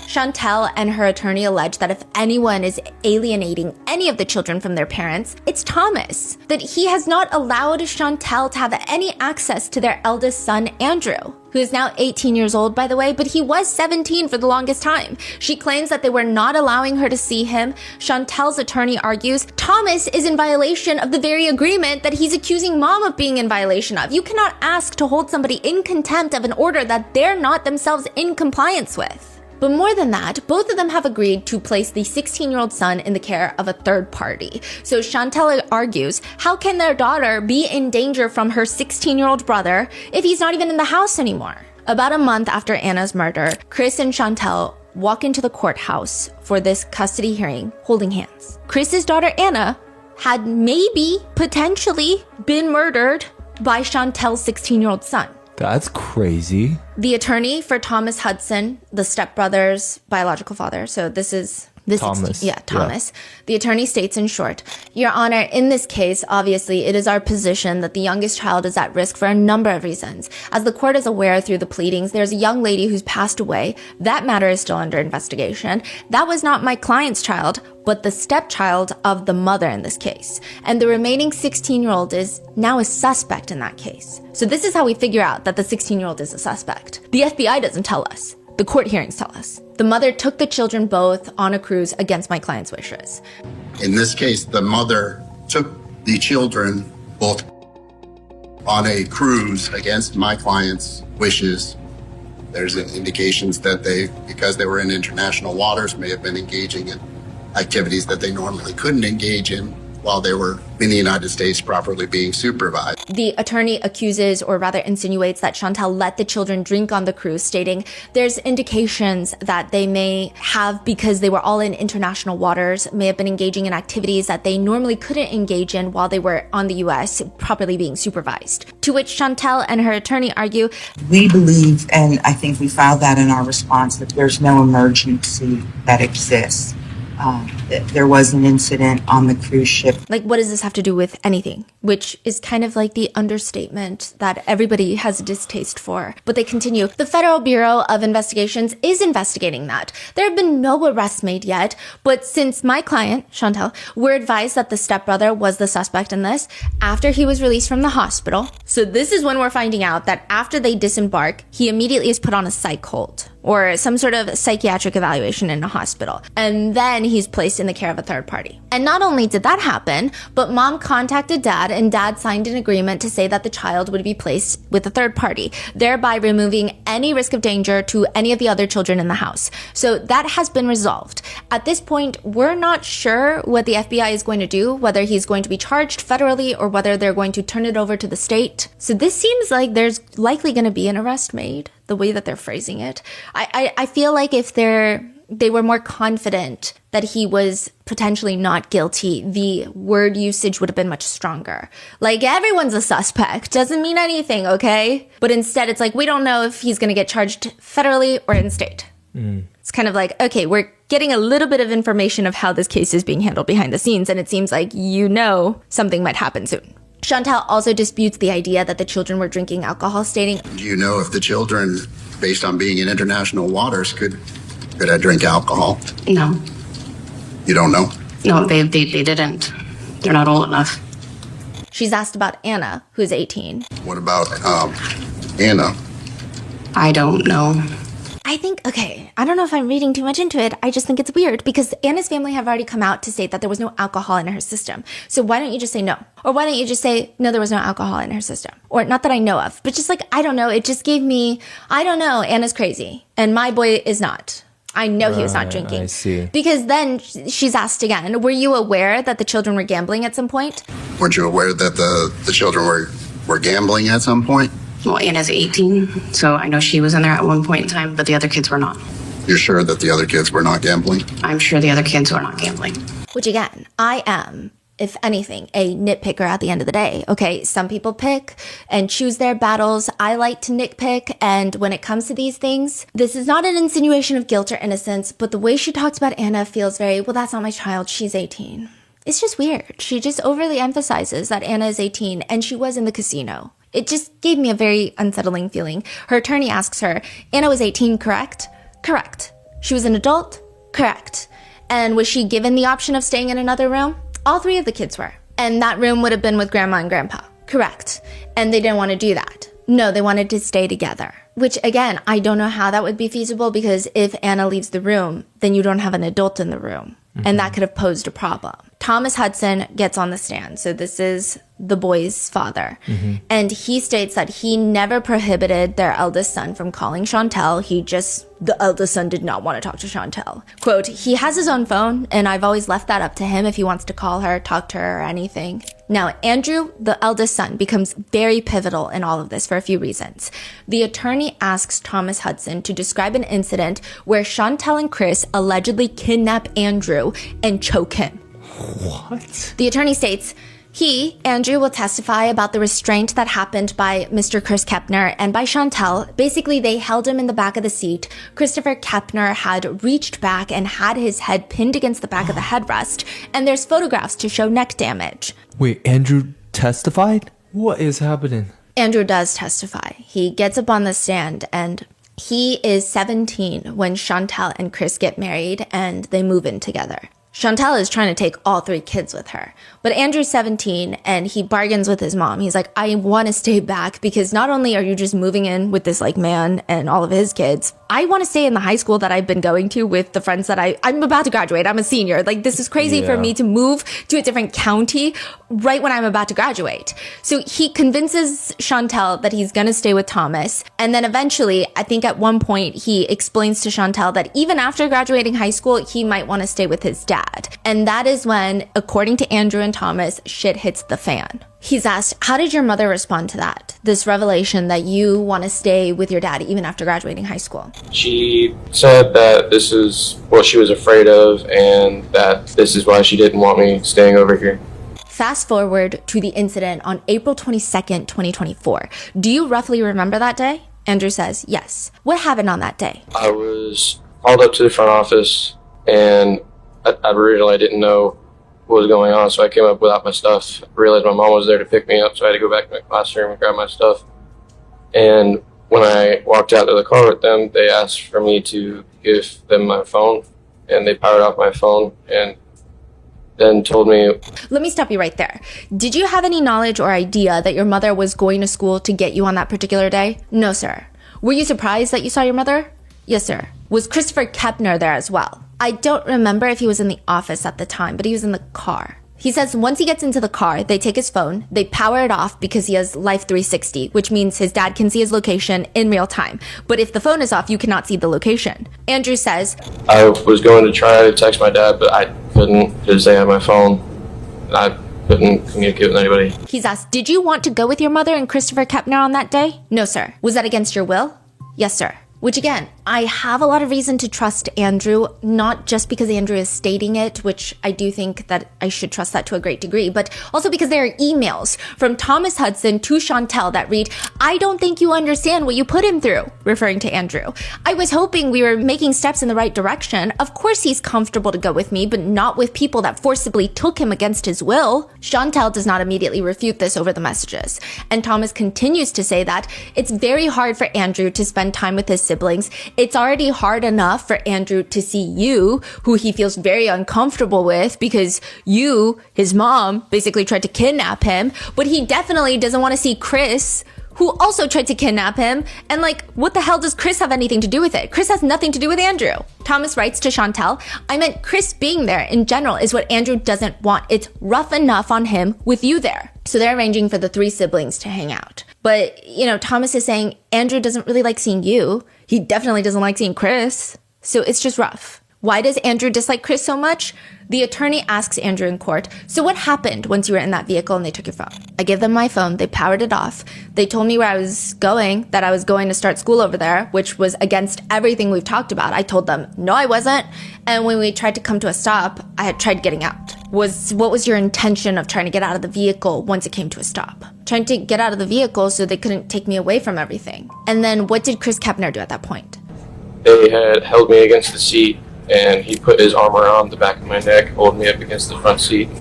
She held me there as well. He's in the back seat and they put his head up against the front seat headrest. They were also in the back seat? They had gotten out. Oh, it seems. Wow. Was your mother still in the front seat or did she go to the back seat? At that time, she had crawled to the back seat and started holding me. And then Christopher Kepner, what exactly did he do with his arm? He put his arm around my neck, pushed me up against the front seat. And did you remain conscious the whole time or did you black out? I believe I blacked out once or twice on the way over there. This is, eventually he does make it back to his dad's, but Chantel says that's not at all what happened. Chantel's version of the story is, Andrew was just being dramatic. He jumped out of the car because he wanted to be with his girlfriend that, goes to that high school. And this is like a boy in love. It's not an abusive, violent situation. Who jumps out of the car for no reason? In an email from Chantel to Thomas, she's trying to invite Andrew, their eldest child, to SeaWorld with the other kids. So he's like, the younger minor kids want to go to SeaWorld and they want their older brother there. And I don't know why this irks me so much, but it does. Chantel responds, we have church tomorrow. If Andrew truly wants to see Redacted and Redacted, we will be at Aquatic next Saturday and we'll gladly give him a ticket in. I don't know why. It's like, that's your son. Gladly give him a ticket in. It's just weird. Her energy is just weird. And Thomas is so much more focused on the fact that Chris is going to be there, understandably so. So he writes, okay, Andrew doesn't want Chris there. Will that be a problem? I just don't want any stressful situation for any of the kids. This is going to be a lot for them as it is. Chantel responds, so it's okay for Andrew to go to SeaWorld with his girlfriend last weekend, but not spend time with his brother and sister doing the same thing? Something that both of them have repeatedly asked and invited Andrew to go to either Aquatica or SeaWorld. It gives them something to do that is longer than an hour. You keep bringing up Chris. Never once did I say he was trying to hang out with Andrew. Yes, he will be there, and he will be going with from here on out per Redacted and Redacted's request, but that doesn't mean that he will be interacting with Andrew. We are not trying to corner Andrew, which that doesn't mean anything. Him being there is the problem that Thomas brought up. And she's just saying, what do you mean? He's not trying to hang out with him. But that's not the concern. Thomas Hudson has just dumped all of this along with other messages. And there does seem to be evidence pointing to perhaps Chantel alienating the 2 minor kids. At least that's what Thomas is indicating in this court filing. He keeps messaging her, I haven't seen my kids since April. I haven't talked much with everything that's happened. When can we get things back on track to how they're supposed to be? We will still not be able to have holidays together, in my opinion, after all you've said I've done to you and to the kids. He writes, why would you ever be okay with me being in your house when I was trespassing? So it seems like he's saying your lie doesn't make sense, or your alleged lie doesn't make sense. And then the way that you're finally okay with it again doesn't make sense. And then he responds again, just for showing up for my kid and told I wasn't supposed to be there, help me understand that. In one text message to Chantel, Thomas writes again, you know what's going on. It's going to come to light. Redacted and redacted are just scared to upset you, not them afraid of me. That's straight from the source. I love my kids and will not give up on them. It's been a long time coming. Seems like there's so much going on. Yeah.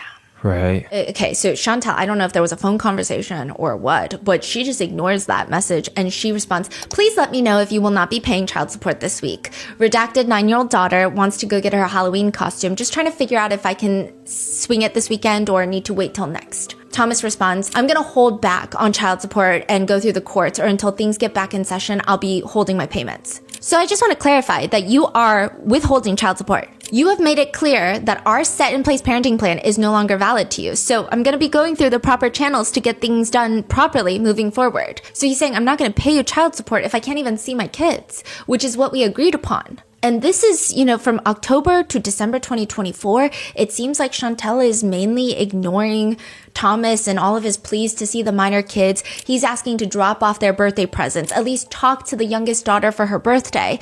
And then finally, you see December of 2024, Thomas texts Chantel, you should really think about what you're doing and understand what I know, especially for someone who wants to marry a guy that might not want to find more out about things with people. I just want to see my kids, and you can live your lie. I don't care. Wait, say that one more time with the marrying a guy who wants to find out things? Yeah, what? I will say a lot of their messages don't make sense, and their grammar is not spectacular at all, but that's what he writes. Especially, what is he implying? I have no clue. A lot of these are without context, especially for someone who wants to marry a guy that might not want to find more out about things with people. Oh, like she has more secrets that... Okay. But I think the main takeaway from these messages, at least from Thomas's perspective and from what a lot of people see online, it seems like Chantel is maybe the type of woman who puts relationships ahead of her kids and might not pay as much attention to her children and their well-being, clearly, because look what happened on the cruise ship, but also it might prioritize her romantic relationships with men that she just meets over her own children. I'm also not sure if he intended to write lie, like you can live your lie, I don't care, or if he meant to write life, but I guess both are applicable. Later, when Chantel still doesn't respond, Thomas writes to her, did you figure out what you want, or did you come clean to Chris about your tough times and who you miss? I'm tired of keeping things to myself when you lie about me. So this makes it seem like maybe she reached out to someone saying that she misses them. Maybe it's Thomas, maybe it's somebody else. I don't know, because it's who you miss. And then it seems that for most of 2025, they move on to a different communication platform where I believe Chantel learns how to run her messages through probably ChatGPT. The grammar is suddenly very formal, and while I have always been a fan of M-dashes, before it became, I guess, a tell signal for AI writing, she suddenly starts incorporating quite a bit of M-dashes that I had never seen in her messages prior. Is that a crime? No, I'm just saying it's like reading two separate people's messages. Really? Her text messages, it's like she doesn't know the difference between there, and there, but then all of a sudden it's just ChatGPT on this parenting app. Yeah. So interesting. But some notable messages include Chantel stating that the two younger children, do not want to see Thomas. Thomas writes things such as, hopefully we go to court soon for everything to come to light in the best interests of the kids. So in the messages, Chantel keeps saying the kids are scared of you. The kids are very terrified of you. They don't want to see you. And you are doing this and this and this.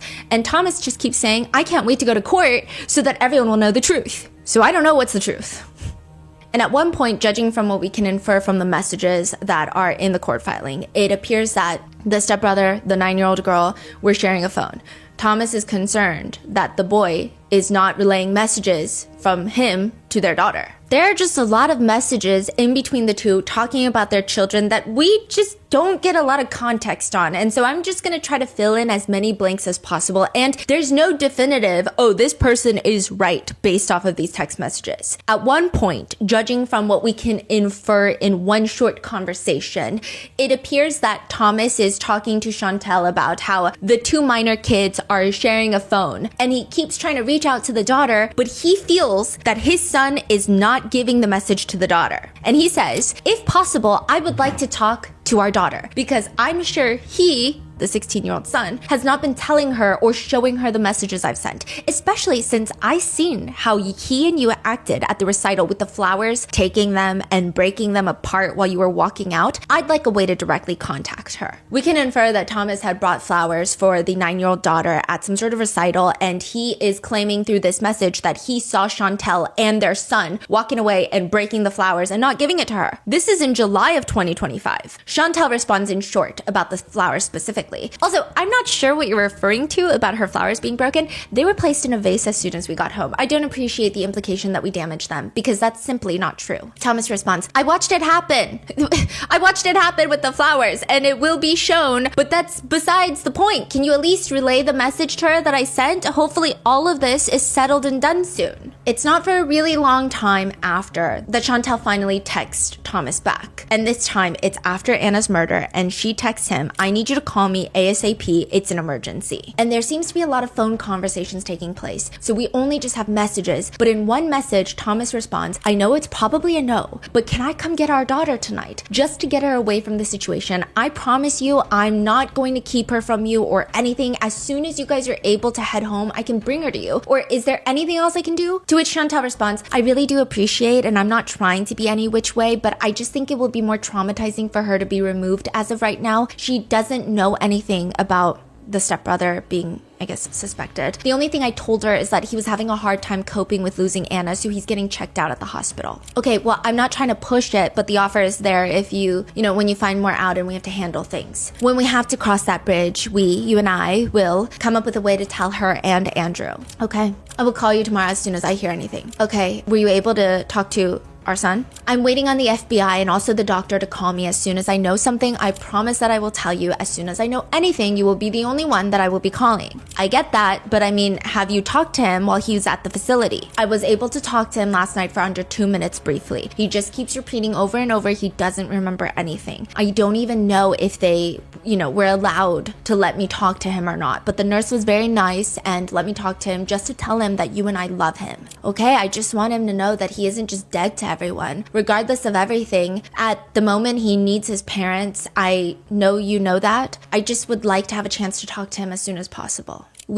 Chris, me, and Chris's parents told him that yesterday before they took him. We told him no matter what, you and us are with him. He isn't alone. Why would Chris and his parents say that? Yeah, because it's weird. Yeah, Chris's daughter and their granddaughter just were murdered. Yeah.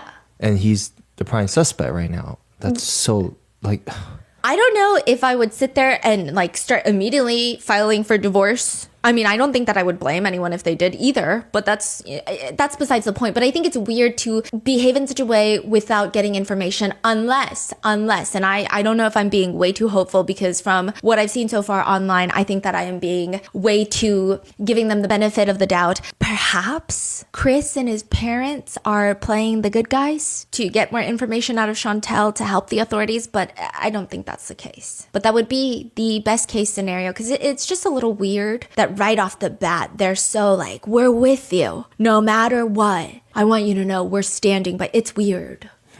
But again, maybe Chantel's lying. Maybe none of this conversation even took place. Okay, I know everything is supposed to be hush-hush for now, but I've seen that it's still getting out with posts and comments between Facebook, TikTok, and stuff.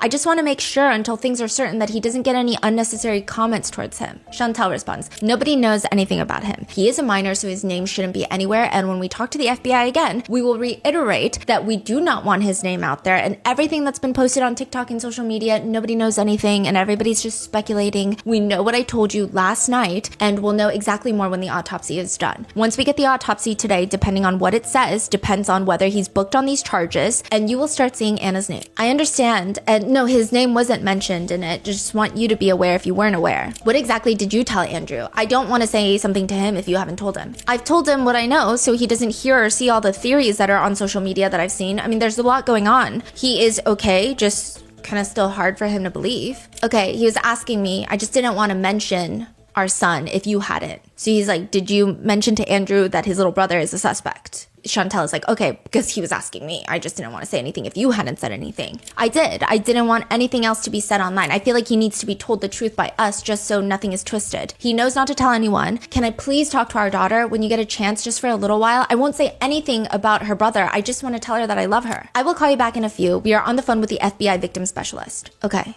November 10th, 2025. So this is like 2 days after Anna's death. Thomas asks Chantel, anything new? The FBI is on the way here now to talk to us, and we should be hearing from the doctor at around 11 a.m. She later explains that the FBI came to talk to them, but while they're talking, Chantel gets a call from the son's doctor. She goes to talk to the doctor, and quote, I also talked to the doctor in the middle of the FBI, so I don't know what was all said with the FBI. I left to talk with the doctor. As of right now, it's a good possibility that he will be released on Wednesday from the hospital. November 10th, 2 p.m., Thomas informs Chantel. They're calling me already from the news. If they got my number, that means they will find my mom's. I'm gonna have to tell her around what's going on and tell her not to talk to anyone, just a heads up. Chantel sends him the contact for an attorney. And later that day, Thomas asks Chantel if she's busy. I'm with my pastor. Can it wait till tomorrow? We are about to be in the home, and this is the first time we will be home without our son and Anna. We don't know how it's going to be.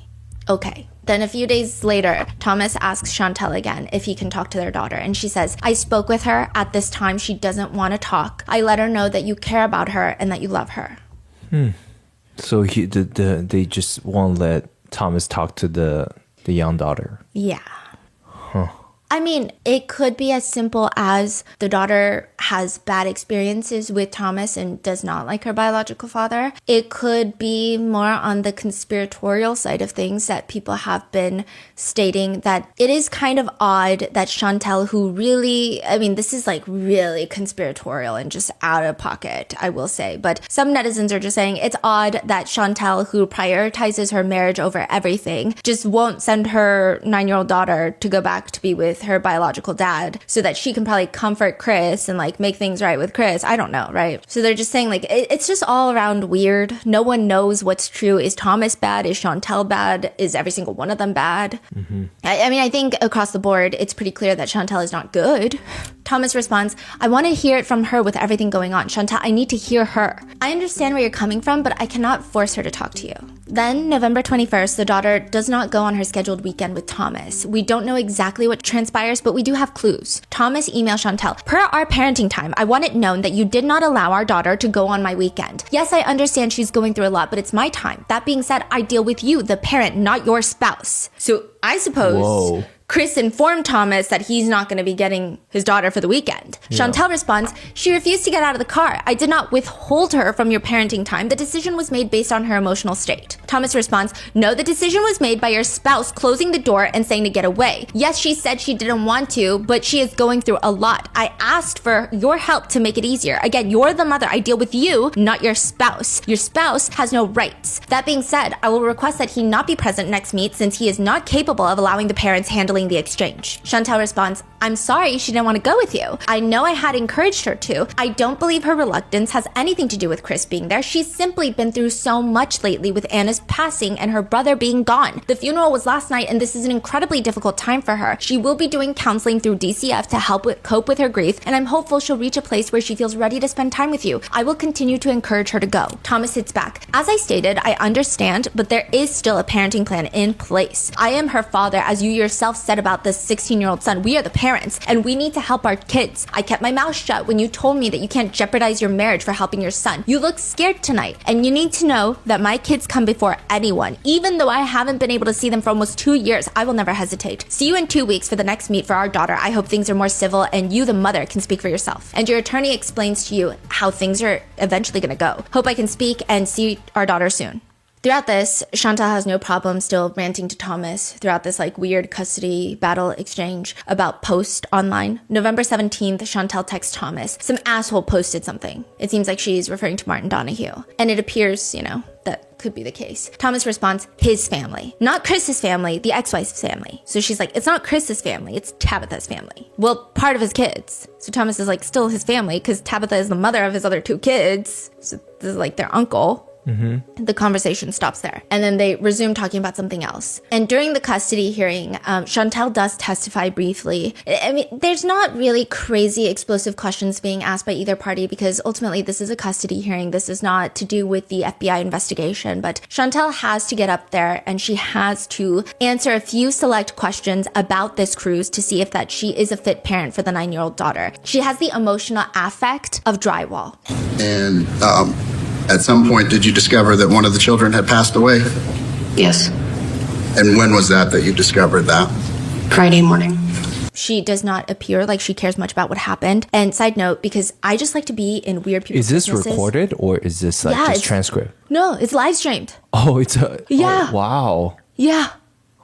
And I just like to be in people's businesses, and we did a FOIA request, and it states that in 2024, there was a civil case opened against Chantel. From Thomas's mom. Thomas's mom. Okay, so the kid's paternal grandmother. Yeah. And Michelle is her name, accuses Chantel of taking one of her guns and not returning them. In a sworn statement, she also attaches an email that she had sent Chantel in 2024. And the email reads in short, "Hello, Chantel. I'm following up on our conversation from June 5th, 2024 at Hernando County Court's 3rd floor, where at which time I gave you a formal letter requesting the return of my guns or you will be held responsible for the cost of replacing them. If it stated the guns and serial numbers at which time you admitted to having guns, saying that you had the bills of sale, at which time your attorney took the letter, as you said, I have the bill of sale, and I replied that you may have the bill of sale in your possession, but if you and your attorney read it, you will not see anywhere on there that says the guns are to go to you." She's basically saying these are not your guns.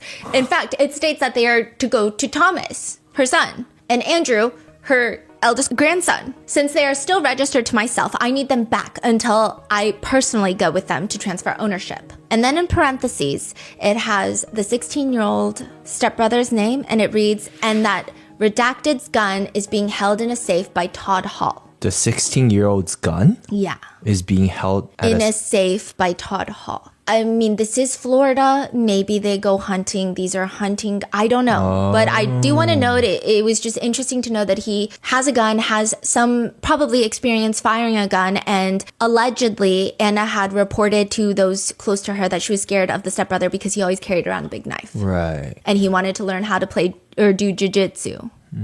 But interestingly, in another email screenshot that's included in the filing of the civil lawsuit, Michelle goes on to include, she messages Chantel, "Thank you, please. Give my grandson and my granddaughter all our love. We have all loved and missed them dearly. It is absolutely a very sad and heartbreaking ordeal they have been placed in. They should in no way be hurt or manipulated in the ways that they have. I know, as well as you know, that they love their father very much and they are absolutely in no fear of him and were not in fear of him prior to you manipulating, controlling, and brainwashing them for the past month. It's devastating and upsetting. Please stop. Step back and look at what's best for these kids. They need their family. I don't understand why you feel displacing them from their family, their friends, school, everything they loved and knew is helpful to them, when clearly it's done nothing but damage them. I pray everyone get help, including yourself.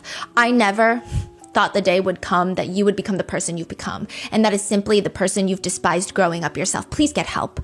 You know firsthand how hurtful it is when your parent manipulates family members to keep them out of your life. You yourself said you blocked 10 years of your childhood abuse because of what your mother did. Please, God, do not do that to my grandchildren, your children. Thomas's children need the entire family. We all love them. Stop this craziness, please."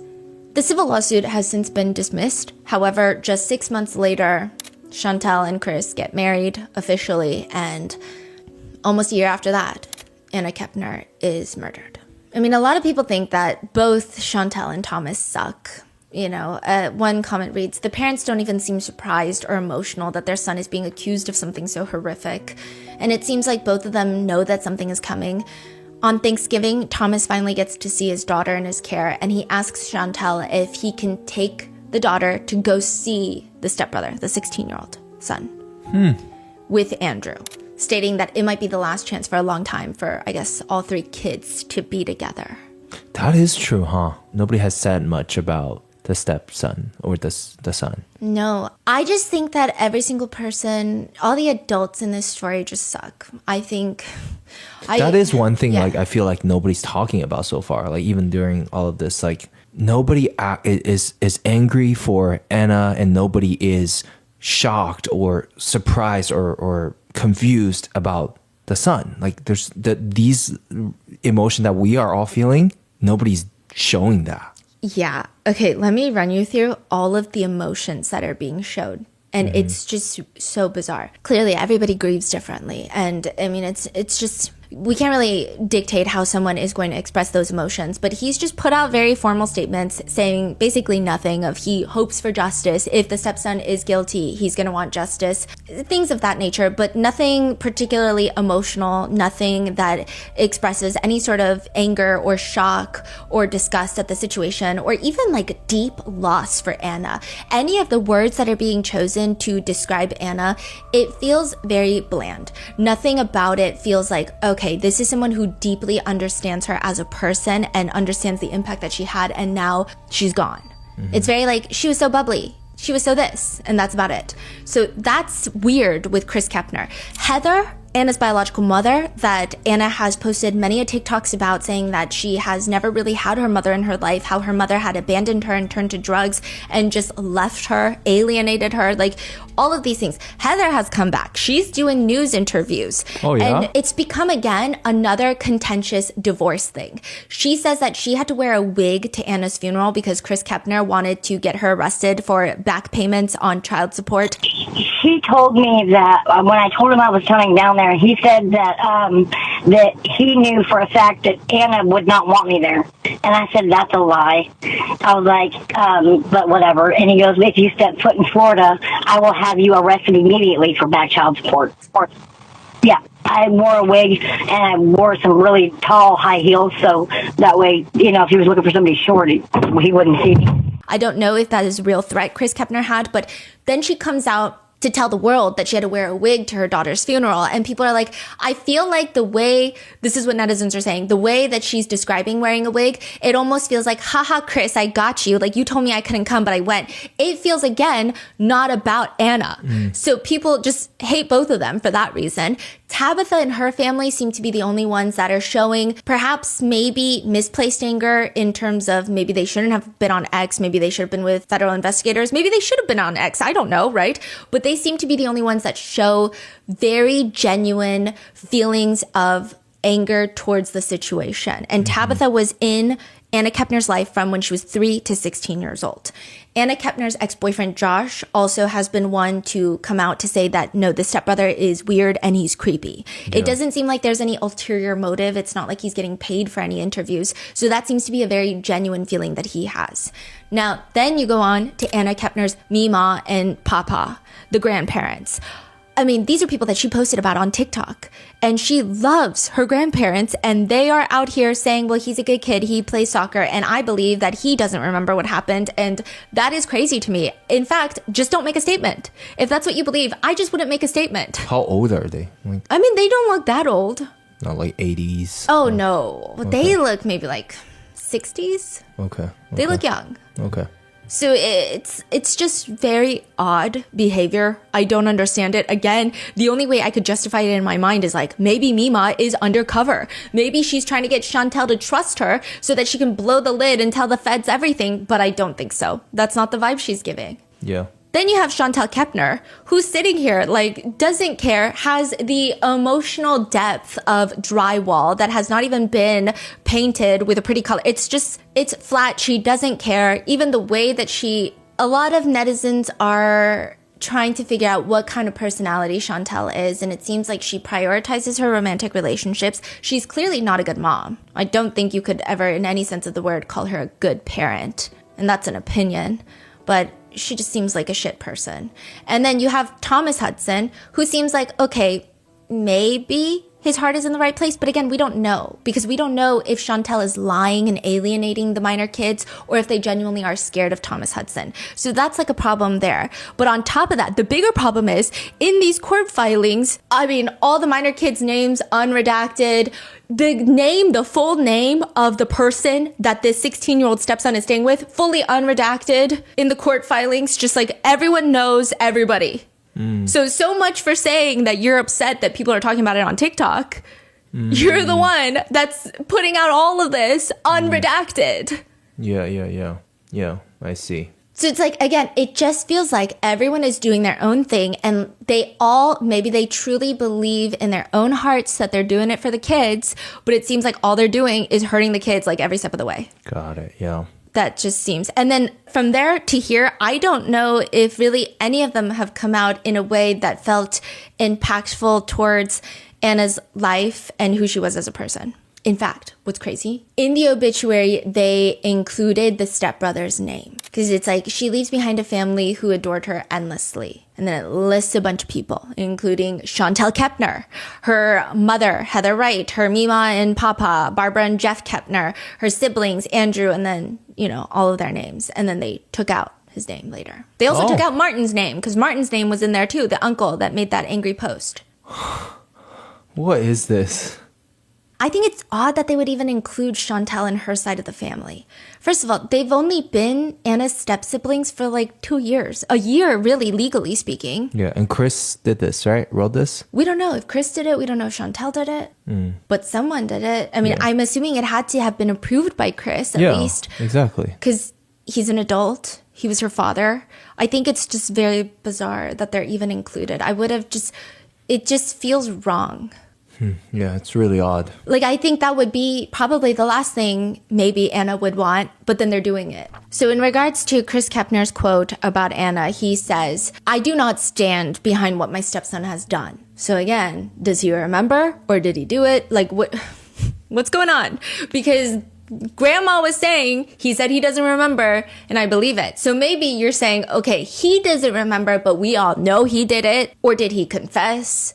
There are internet speculations that he confessed to Chantel before Anna's body was found, and that's why they didn't search the stateroom. But that's clearly like an internet speculation that's not based on any sort of logical or evidential foundation, but it's just weird. I want him to face the consequences. I will be fighting to make sure that does happen. I cannot say that he is responsible, but I can't decline. He was the only one that was in the room, and FBI has an ongoing investigation in which they will have to provide the evidence to say that he did do it or did not do it. He was a normal kid. I would have never thought that any of this would have happened.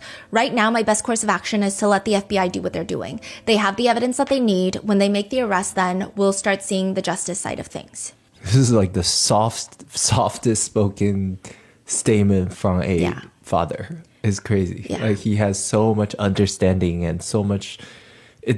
Even police have more emotion than this. Yeah.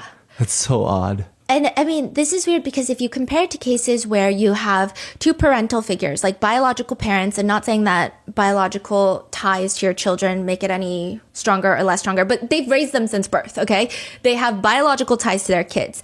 And when one child murders the other child, and if one parent wants to support the perpetrator, that can cause just like the most tumultuous, rightfully, understandably emotional journey. Chris Kepner, it sounds like that's his son. And Anna Kepner is like a girl that he was housing. Yeah, exactly. It sounds like this is his son. This is his child. When it's like, you've known this kid for 2 years. Anna is your daughter. Yeah. So what's up with it? Like, do people think something is up? Why is he acting this way? Okay, this is where things get really conspiratorial. And I think I would have to blame the fact that maybe I was with the RM team. And so the best case scenario is he's a shit dad. That he gives no fucks. Yeah, let's say it like That's that. the best case scenario. Yes. But there's lots of rumors that are going around that point to much darker scenarios. There are obviously the kind of open-ended questions of why has there not been an arrest made yet? Some people are like, okay, well, the feds take a long time. However, others are like, but this is a pretty cut and dry case. I don't think the feds need to take that much of a long time to cross their T's and dot their I's. So that leads a lot of netizens to believe perhaps the child did alert maybe the mom. And so maybe the feds are trying to see they're looking into more. If any of the parents knew what had happened before the body was discovered. And then the conspiracies just kind of spin off from there. But these are all, again, conspiracies, and they're alleged. And yeah. And it's just a mess. Even Anna's biological mom is telling the New York Post, why am I the bad guy? He put them in the same room together. Because people are like, you were not in Anna's life. Why are you suddenly showing up all over the news? And then she says, she was my daughter, and I loved her with all my heart and soul. The song I Am Not Okay by Jelly Roll is exactly how I feel. It's just... What? One netizen comment reads, I'm so tired of people saying Anna's bio mom deserved to know what happened to her daughter and that she had to read it online. So Heather was complaining that she was traumatized because she found out that Anna was deceased from Google. No one told her. And so people are saying if she had been in Anna's life, she would have automatically been notified by the FBI. It's bad when you have to admit that Anna's bio dad was the better parent than the mom because he's an asshole. And some people are wondering about the room situation by stating, well, I've been on Carnival, and technically a person 21 years old has to be in the room with anyone under the age of 21. So, you know, one parent's name had to be on the room with the 3 teenagers. The parents bear some responsibility for not following the rules. I work in the travel industry, and this is a fact. So I don't know if it's 18. I don't know if it's 21. Another party comments, a stepbrother is not a sibling. It's a biologically unrelated male. It's a big difference. May as well be a boy down the street. Grossly inappropriate for them to be put in the same room. And then, of course, other people are arguing their experiences with step siblings having perfectly healthy relationships. But then again, people are also arguing, yes, but a lot of that is due to the fact that you probably grew up with them too. So you might have a more sibling-like bond because you're both 3 and 4 years old when you start getting raised in the same house together. This is a bit different. Some people believe that it's only a matter of time before Chris and Chantel divorce, writing, you can almost guarantee that this is going to end this entire marriage. How can you get past the fact that your wife's son killed your daughter? I see a bitter divorce coming. The stress of the funeral and the upcoming trial will tear them apart. Prayers for the biological mother of this young lady and all the other family members. Others think that there will not be a divorce. Some people speculate that maybe the parents are more suspicious than the internet already thinks that they're suspicious. One of the kind of theoretical supporting factors of that is there is this conversation about if the FBI really wanted, they could have kept this entire custody hearing under wraps. They could have maybe sealed the entire hearing. They could have done something because, I mean, if they have an open federal investigation, they could have said, we don't want anything to get out. This is a homicide investigation. This is more important than this custody hearing being televised and live streamed on YouTube or the FOIA requests going through. So there is a speculation that maybe the FBI is also using this court hearing to see how things play out because maybe they're looking into more people than just the stepson or the stepbrother. So weird. Yeah. So weird. Weird. Yeah, I have so many questions. One insane, unhinged, brain-dead comment reads, this is on one of Anna's TikToks. This is why. To which people are commenting, question mark, question mark? The commentator, a guy, of course, responds, doing all these sexy videos, he's probably going out of his mind, so he did what he did to her since he couldn't get to her sexually. That's f***ing crazy. Another one just reads, I can see why he wanted some of that, exclamation mark. This comment is weeks after her murder. There's a video where Anna is mouthing the lyrics to a country song, what doesn't kill you makes you stronger, and someone comments, but he did kill you, clapping emoji. Another comment reads, he is maybe just an immature lad who found himself in a difficult situation. If Anna was friendly to him, as she probably was, that being her nature, he may have misinterpreted it and it went downhill from there. To which someone comments, it sounds like you're saying that if a girl is friendly to a boy, he being an immature lad can't control himself and just might take whatever he thinks he's entitled to, including the girl's life. It just all goes downhill sometimes. And now we just have a lot of open questions. Is this going to be a federal case? Are they going to pass it down to the state courts? Are they going to interview every single person on that cruise? Because, I mean, yeah, you might probably want to interview everyone on the hall. You probably want to interview the crew and the family and all of the witnesses that would normally come in a regular investigation. But could there be other people on that cruise that saw something on the deck or during a breakfast buffet one day? They noticed something, they saw something. Are they combing through all the hours of security footage? How long is all of that going to take? And until then, this is what we know so far. What are your thoughts on this case? What do you think is going to happen? Do you think that there are other parties involved, such as any of the adults? If you're a parent, would you do the room configurations like this, or is this just so out of the mind of a regular person? What are your thoughts? Let me know in the comments, and I will see you in the next one.